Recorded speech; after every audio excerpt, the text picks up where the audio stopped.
What is your kind of, I guess I'd say, overall opinion of President Obama and immigration? For me, I think at best it's a very mixed bag when you talk about, some executive orders, but then record deportations and raids. What's your opinion on the Obama administration? Yeah, well, I think that in coming into his presidency, President Obama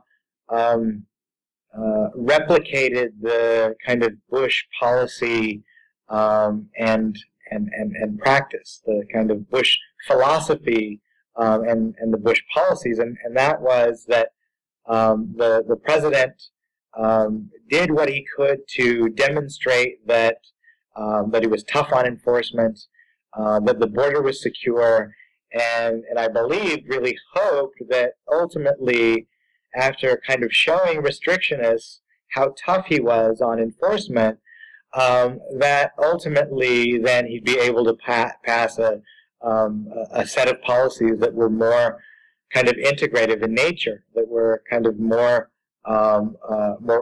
positive for immigrants.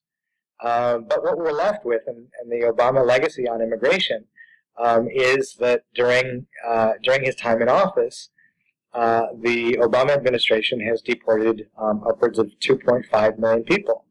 And as a result, this kind of enforcement climate has sowed fear in immigrant communities, among families, among young people, such that that people are well aware that taking a walk in a park, waiting in a bus station, could land them in detention and deportation proceedings.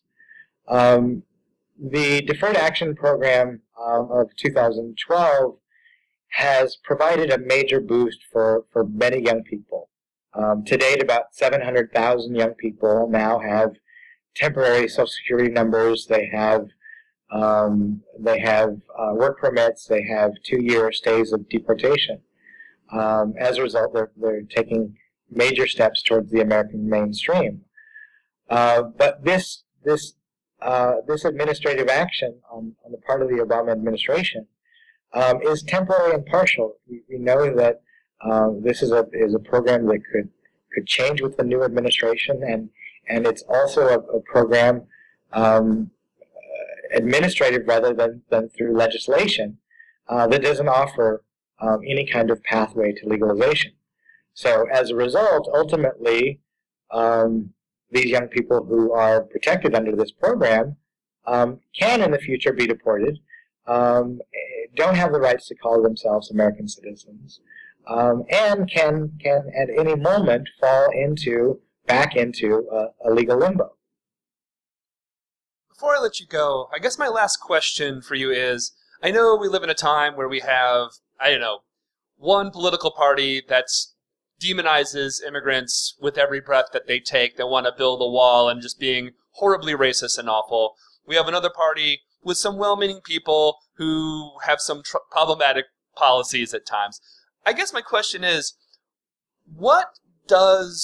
in your opinion, what would justice for undocumented immigrants and undocumented youth look like? What is that goal that we actually, because I think sometimes we get kind of bogged down with certain bills and little types of legal, and not that that's not important, because ultimately that all has to be legalized, but what does, in your opinion, what does justice for undocumented immigrants and especially youth look like? Well, I think certainly the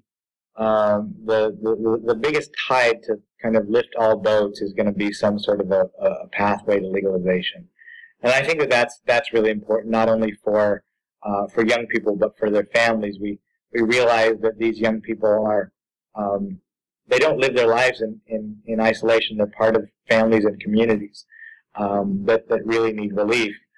But at a more local level, and I think that this is what my book really gets at, is the importance of these kind of local contexts in shaping these kind of mobility pathways for young people.